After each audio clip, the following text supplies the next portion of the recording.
This image, which Andy created and art directed, together with the photographer who was a colleague of ours called Gandhi Vasan, this image and the thousands of copies of it, none of which have been as well executed as this one, have sold thousands and thousands of times. And why did I choose it? Because imagery, as you know, is about concepts. It's about emotion. It's about saying something. This image has about as much to do with fish as I do. You know better than I that the concepts in this image are so well illustrated, and that's why it sells so many times. I'm not going to ask you what the concepts are because you know. But basically, we every day get up in the morning and we strive to find innovative, clever, and different ways to illustrate the small number of concepts. And I'm not demeaning advertising for a second, but there are only 10 concepts which really, really matter. And we need to show those 10 concepts in new and innovative ways. And doing this did exactly that. This is about growth. It's about individuality. It's about standing out from the crowd. It's fuck you, I'm an individual. Okay, it's fish. And how are we able to do that? By an innovative and revolutionary way of indexing or keywording images.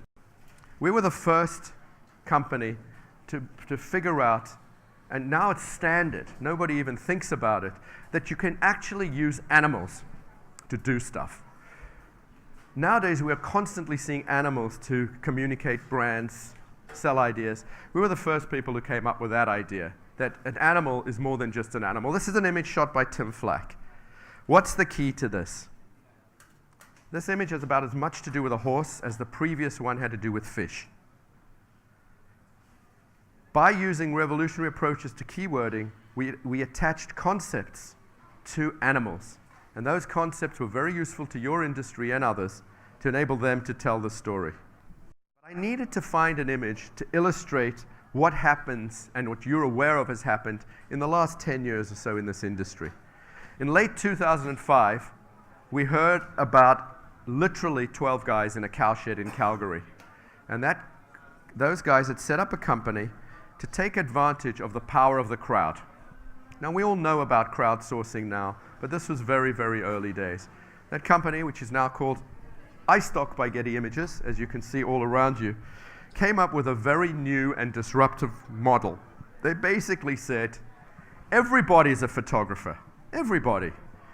And now that digital cameras are getting cheaper and cheaper, we can now capture images more cheaply, and we can transmit them around. So why don't you send us your pictures, and if somebody is brilliant enough to want to license the picture, you will get what most people want in life. You'll get the glory of seeing your picture published and your name, which is way more important. Oh, and we'll also pay you some money. That's the other thing. So you'll get a royalty. This is one of the top-selling iStock images ever. And what basically has happened is that the crowdsourcing phenomenon, as you all know, has totally revolutionized this world. And due to crowdsourcing, due to social media, due to sharing, we now know what I said earlier on, and no one has contradicted me, that imagery is the most used language on earth. And it's been an important part of driving a more visual world. I think visual literacy is at a much higher level than years and years ago. It was really the experts before who could understand pictures and communicate in pictures. Now everybody is doing that. Images have to be authentic. I mean, I don't remember a time when images didn't have to be authentic. But images have to be authentic. And how do you get authentic images? You don't use professional models. You use, your long-suffering husband and the kids. But this is very attractive to your customers and to brands. I understand that. And we're creating and getting more and more authentic imagery.